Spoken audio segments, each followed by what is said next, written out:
The E100 is one of the titans of World of Tanks, and of course in today's replay we're going to see this titan just absolutely crush opponents on mines, as well as another replay which is outstanding in its own right. And I guess the key thing is that this replay focuses on the E100 with a 12.8 centimeter, and early on able to pick up 500 damage against the Progetto, and this is what this tank is all about with the 12.8. It's all about getting kind of up close and personal with all of the rest of the heavy tanks whilst maintaining a good level of accuracy and all of the benefits that you get from having a kind of smaller gun but a little bit more accurate gun, and that is really where this tank comes into its element. And you can see here within 2 shells both hitting with the E100 that would 100%, I can guarantee you now, would never have been able to successfully penetrate with the 15 centimeter with the level of aim time that was given to each of these shells. Now you're seeing here just precise marksmanship from the E100 player here against the T32, which just stands no chance against this vehicle right here. And of course, yet again, a little snapshot into the E50M, and this is really what the E100 is all about, getting just in there like swimwear, just creating a riot like you'd never seen with some of the other heavy tanks. And of course you get the thick slabby armour that you see from these German tanks where you can bounce rounds. Now it's not guaranteed because we all know what World of Tanks is like, and with the premium rounds being slung around the battlefield, we all know that most of the time people can pen your turret, they can pen all kinds of things. And it's just one of those things where you just hope that you don't get penned by the premium rounds, whilst also being very, very consistent. And if you angle in the right ways, if you're kind of being conservative in your approach, then you can come away with some good results. And you can see here every single time that an opponent pushes forward towards him, he does indeed decide that he's going to angle. And that is perfect, because by angling, you're just reducing the chance of yourself getting penned by a lot of the vehicles that are coming towards you, whilst also allowing them more time for them to kind of feather a shot into you and just basically try and get a shot into you. And that's really where this is where it comes in clutch and stuff like that. So a nice shot into the Vipera there, just reducing his hit points easy enough to be able to get a nice kill on him for his teammate. Then the enemy team decide that people like the 430U underestimating the armour of the E100 and basically just bouncing continuously. The Chieftain is the first one to be able to pen, and I believe he probably went in through the drive wheel here. Maybe a little bit over-angled with the E100, and at this point, knowing full well that there are 3 vehicles, each from one different direction, that it's probably best to pull back. Now, we knew that there was an STRV in the back there somewhere, firing some lovely rounds in, and of course, pulling back is probably the best way to go. Now, a round went straight into the vision bar there, which is one of the weak points of the E100. You could see on the very top, this round here, this is where you can definitely get penned quite easily by a lot of opponents, and so you need to try and avoid being lower than opponents because they can fire down into it, as well as when they're on the flat, you want to make sure that you're kind of moving your turret and just being a nuisance, because remember, you can even angle the vision bar of the E100 to come away with some brilliant results. And you can see here now an aggressive play towards the Charfutur, who he doesn't manage to pen, and well, he manages to pen, but he doesn't manage to secure a really nice shot into. Now the Char's faffing around for far too long, and he gets taken out with this second shell. Now the Object 430U just trying to feather that shot in somewhere. Unfortunately for him, it will be his last shell with the high roll on the 430U, which is perfect. And now the Waffle Panzer IV comes out of nowhere there, kind of blindsides the E100, but unfortunately for him, doesn't manage to actually pen. Now the E50 does finally pen, and now it's not looking good whatsoever. The Waffle E100, or the Waffle Panzer IV, sorry, coming around the corner, puts one round into the angled side armour, and that sort of armour, or angling, you're just never going to pen. It's just going to bounce straight off, and you're just going to get away with it. And the Waffle Panzer IV continuing his assault and just not aiming 100%. He should be going for the lower plate here. It's a massive shell, it's a massive shot, and you should be relying upon either going through the lower plate Potentially the vision bar if the turret of the E100's angled slightly, and of course this is the sort of angle that you'd probably be wanting of the turret here, where you're essentially giving them not the flat side of the turret, because it can be penned by heat rounds very easily. The Heat 100, as it's called, with the 15cm is also vulnerable to heat rounds as well. So it's one of those things where you just have to maintain your kind of cool head and just make sure that you're consecutively hitting people for damage. Now the IS... it almost feels bad for the IS-4. They're getting set on fire for an extra 700 damage pretty much, and also taking 1200 in return as well. And the IS-4 is in a terrible spot right now. Sausage sandwich between him and his teammates. The ST2 obviously being a toxic little teammate that's just basically useless in the game, decides to come and try and get in the way of a player that's actually trying to have a good game here, and of course doing nothing for himself. So the IS-4 here still pushing towards his teammates. It's just a case of not overexposing yourself to any of the tank destroyers that may be sat in the position that they usually camp in within this game. We'll actually expand the minimap here so you can actually see, but the ISU, as you can see, is over here. There's often people that sit on this corner here that can be a bit of a pain if you expose yourself, and you can see here the Torn Vang on the enemy team also exposed and out in the open towards the cap circle. The one thing that you don't want to happen on mines is to lose the central area, because essentially anyone that gets in the cap can be quite easily countered by the position in the centre, and as everyone knows, those who cap the hill win, or those who capture the hill win the game on mines, because it is just an influential spot of the game. It's so hard to throw the game once you have managed to get up here, and so making sure that you retain this spot by not getting yourself thrown away, by not exposing yourself or overexposing yourself, especially when being on 130 hit points like you're seeing in this E100. Yeah, it's definitely one of those things you have to take into account.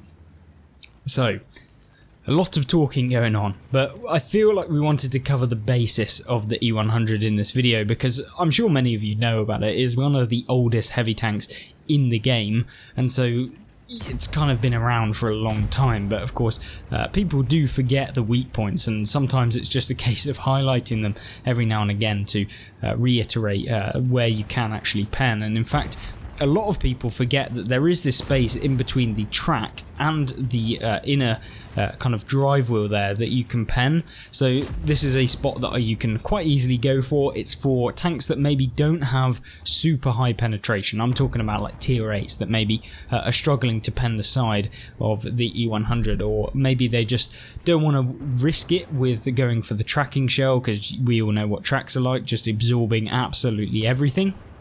And that's really where you can come away with a win, and sometimes that's what you've got to do. It's the micro adjustments in your own gameplay that can end up with the macro adjustments in the scoreboard.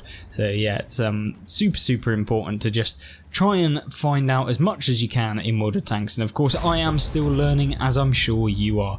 And of course, if you have any questions, if you have any queries, feel free to leave them in the comment section down below. And if I've missed anything, also equally feel free to leave those in the comment section down below as well. And it's always good to have you guys on board. So if you have been enjoying the content, if you've had a look through some of the previous videos that we've done on the channel, then feel free to subscribe, because it will just keep you notified. So that's ultimately my bit, and hopefully you guys do get engaged and you enjoy these sorts of videos. Of course, just trying to grow and expand into the World of Tanks PC, since it is predominantly a World of Tanks console channel, or at least that's where I've come from. But you can see here the STRV does actually get spotted for once. I mean, it's not a usual thing for those to get spotted, but he's scuttling away back into the back corner. I'm sure he's going to try and get behind some of these hills, but a nice shell into the side armour of the STRV is also one of those things that you love to see. Now the STRV looked like he actually missed that shell,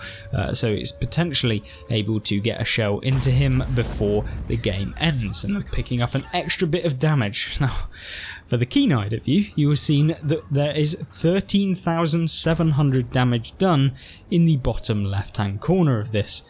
Yes, I'm saying 13,700 damage has been done within this replay, which is outstanding. And this is where the 12.8cm is just the king, and why, you know, the consistency of the main armaments in the game can be the difference between having a decent game and coming away with a result like this. And the Type 5 there gets taken out for the last remaining hit points of his tank, and the Tornvang also getting spotted out in the open, potentially could have got the last remaining kill of the game, but of course it doesn't go his way. Now, a very risky potential thought there going through the E100's brain to try and come down off of the hill, and it's possible, but will it work? It does indeed, and without taking any damage whatsoever. And it's time to progress against the last remaining tank on the enemy team, potentially even going towards getting a Radley Walters medal as well. So this could be upwards of 15,000 damage, dependent on if there were any blind fires within this game, but definitely securing 14,000 damage. Oh no, a travesty. He doesn't actually manage to pen the Tornvang, but no worries, because the 12.8 is reloaded so quickly that you don't even need that within the game. And of course the Tornvang now out in the open does actually manage to secure the kill on the E100. And the Tornvang player, obviously with one mark, is not a terrible player at all. And it's just unfortunate that it was not possible to finally get rid of the Tornvang and win the game, and it could even be thrown here by the WZ-111 GFT, but we don't know for sure. And of course it's down to the final moments, the kind of duking moments against the Tornvang and the WZ. So we will wait it out, see what happens. The Tornvang actually ends up bouncing the round, and now it's a case of the Tornvangs on the aggressive side, and the WZ's now scuttling away behind. And it would be an absolute shambles to have lost this game to the Tornvang, because ultimately it's a game that should have been won by the E100, and maybe an over-eager E100 having sweated the game out so hard at this point. And yeah, it's just unfortunate that the E100 didn't end up getting the Radley Walters medal and securing the victory himself, and having to leave it down to the WZ here, who doesn't actually manage to get the victory indeed. So a game thrown. It was a 3 versus 1 against the Tornvang, and unfortunately the Tornvang ends up winning. So big props to the Tornvang for coming away with a win, but unfortunately our hero in the E100 doesn't come away with what he was probably expecting, having done over 14,000 damage. So yeah, an unfortunate result, but an absolutely great round of World of Tanks. Getting a little bit lucky moving up into the central position on the amount of hit points he did have, but played it absolutely perfectly from the point of view of pinpoint accuracy up until the point of his demise against the Tornvang. But let's have a look at one more replay of the E100, since we're on a bit of an old fest here and we want to have a look a bit more. So the next game that we have in the E100 is playing on Tundra, and Tundra is a map that can certainly utilise something like an E100, and you're seeing a top tier heavy platoon here with the E100, the 60TP and the Object 277. It's a really good mix of a platoon really, because you've got the hold down beast in the 60TP, whilst also having the 277 acting as your kind of heavy medium flanker, as well as the E100 which acts as the kind of brawling dog that just basically acts as a punch bag for the enemy team. So the E100 in this gameplay is going to have a brilliant result, and as a result he's going to be able to push forward on the western side of the map. We'll maximise the minimap here, as I usually forget to within the gameplay, and you guys always manage to comment on that. So yeah, there you go. Now then, there's 2 705As on the enemy team. There's also a tank destroyer who's pushed up, as well as another 705A. So we've got 3-man 705As, a CC Mark II, a T10, a Centurion 5/1, and God knows what else at the back. But a nice shell ends up landing into the side of the 705A, which is what you want. You want to be able to pump rounds into them, and of course if you do manage to set them on fire, then it's even better. You love a good fire to begin the game, and that is exactly what you need on a flank when you're kind of in this close quarters engagement. Now the Object 705A is having difficulty with really dealing with the E100 and the 60TP. His teammate here in the 60TP has definitely taken a battering, and it isn't ideal because of this 705A that keeps pulling around side scraping. It definitely is a good use of the 705A, but my main problem with the 705A is that people start to side scrape with it, but because of the flat plates that you get with it, you can basically get penned at every single opportunity and angle that you kind of poke with it, so it can be definitely annoying unless you can get hold down like you're seeing with this initial 705A here. Now, the 277 pokes around, admittedly probably not in the best position there, but either way it's a case of just trying to get some damage up against some of these boys, because at the end of the day, the more and more hits that your teammates are taking, eventually they are going to get taken out and you have to start dealing damage yourself. Now, you're seeing here the CC, the Italian tank destroyer, just being a nightmare, but with a great round hitting into the weak point of here, just kind of the side frontal armor almost. Yeah, nice little round, but at this point it's just a case of farming as much damage as possible and getting rid of this 705A who's causing a nightmare. This one on the corner here next to the rock, who he did manage to set on fire, but unfortunately not able to consistently deal damage against. Now, it only takes one more shell really to be able to remove that 705A, or at least to be able to put him on a point where he's just not going to poke around that corner. But for some reason he's now changed positions to try and side scrape off of this corner, which, to be honest with you, may be the better play. I don't know, but it just seems like he's swapped position, and now he's opened himself up to a lot more shells and given his opponents a lot more room to have a bit of protection by getting behind the hill area.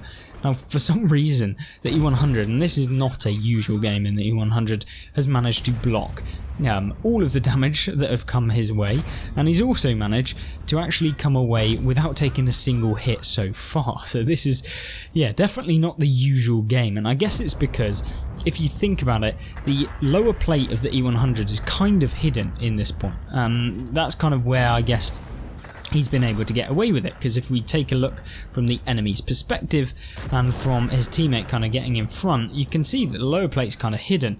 Now, the one plate that it probably isn't hidden is when you now push over, and at some point you do have to push on this flank. A lot of people end up just kind of duking it out constantly, and the first hit does come in, and there's no surprise that the first hit comes his way as the 705 finally gets revenge against this E100 that's been pestering the entire enemy 705A kind of team.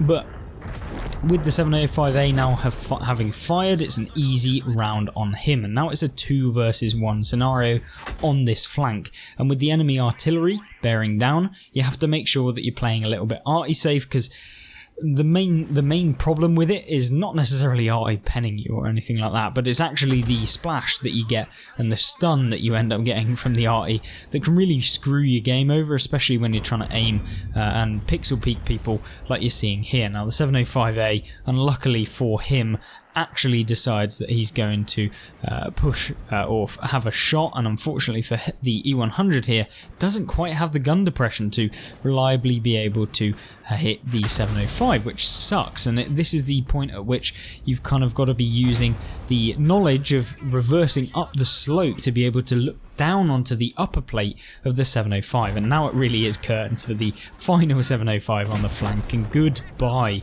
Having done 7,000 damage on this flank, it's perfect. But it's not over yet. There's still 6,500 damage left on the enemy team, with 2 artillery that can just bear down and just rinse your hit points continuously. There's a Centurion 7/1 that is going to be difficult to outspot. Your teammates have gone, and oh no, there's a FV 4005 at the back who's been sat there probably for the entire game thinking he's amazing, and oh no, a load of hit points have gone, nearly 1,000 in that exchange, and then the next artillery comes over. Oh dear. It's now a case of, well, the FE 4005 may not even need to pen, just hit a fairly weak point to be able to secure the kill on the E100. Now, for the keen-eyed of you, you may have seen that the enemy RA just got counter battery, which we absolutely love. That's a big thumbs up from me, and of course a good smile on the face of the E100. Now the FV4005 actually ends up doing 0 damage, which is, yeah, not usual when taken around, and of course adding a 1750 blocked round on to the damage blocked within this game. So total 5,500. So enemy artillery is still alive. There's also this FE4005. There's also a 60TP, a 121B and an M103 on the enemy team. All of which are definitely not the ideal targets to be fighting, especially when you only have 496 hit points. But one good thing about the E100 is that the HE rounds are superb. 65mm of penetration, 670 damage, so it's almost like having the 15cm with the standard gun. Now the enemy M5355 does indeed get spotted, but now it's terrible because the FE4005 has decided he's coming around the corner, and shame on him, he's firing the terrible round, otherwise known as AP, and doesn't even manage to pen.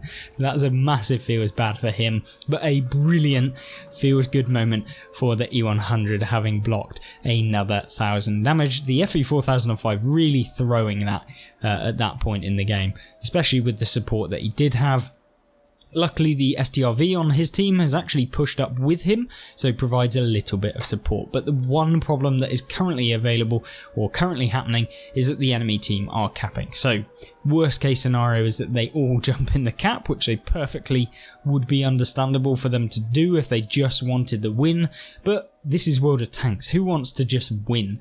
Now, we know that the 121B had pushed back into the base because I believe there was a track damage shell come in, or at least a heat round you could see in the bottom left hand corner came in.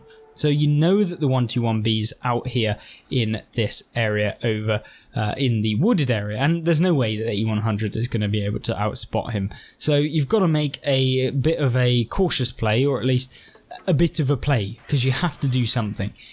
Because at the end of the day, with the amount of hit points left on the enemy team and the amount of hit points left on his team, something has to happen pretty quick, and if you don't do anything, you're going to get sausage sandwiched by all of the enemy team. And oh no, the 60 TP is indeed on full health, which is awful, because now you've got to start really rinsing the enemy team of the hit points they have remaining. So we start with the 121B, who takes a nice old hit, who's also exposing himself, and you can see here that the 121B does indeed go undetected again, and it's a case of just trying to get him out of the game, because once he's gone you can focus on the next target and the next target, and it's about removing the low tier hit points out of the game as quickly as possible, and that's exactly what this skill player here is actually doing. So that's ultimately how you have to play the E100. You cannot get confused with who you should be shooting, because as soon as you do that you end up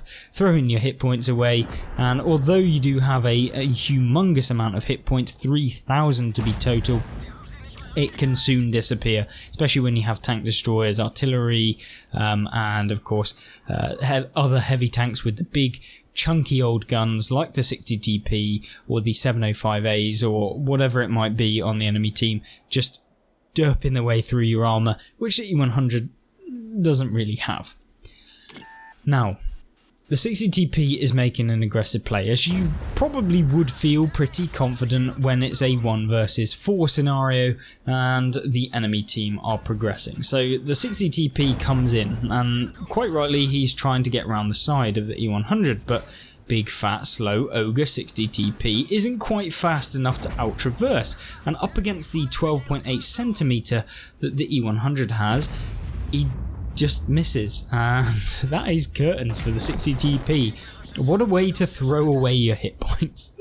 And there'll be no complaints from the E100. Now, knowing that the M103 is going to be making his way down the alphabet line, he's got to get away or put himself in a position where he's not going to just suddenly get shot from behind, and that'll be curtains for him. But also knowing exactly that he needs to get a shell into the Centurion or the 121B, or at least do something. One of them needs to get taken out, close down one of the flanks, and then focus on one flank at a time.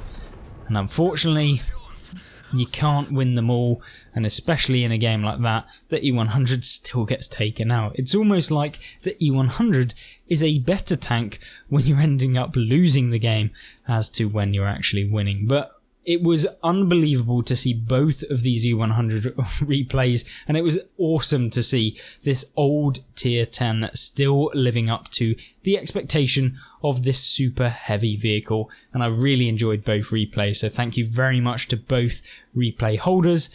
And yeah, if you have any questions about the E100 or any other tank in World of Tanks, or you want me to showcase one of your replays, then feel free to link it in the email description down below, and it might be featured on the channel. In fact, it's probably quite likely, dependent on the replay itself. But other than that, I hope you did enjoy. Don't forget to check out one of the great replay playlists that we've got on screen right now, and I hope you join me in the next video coming soon. Goodbye.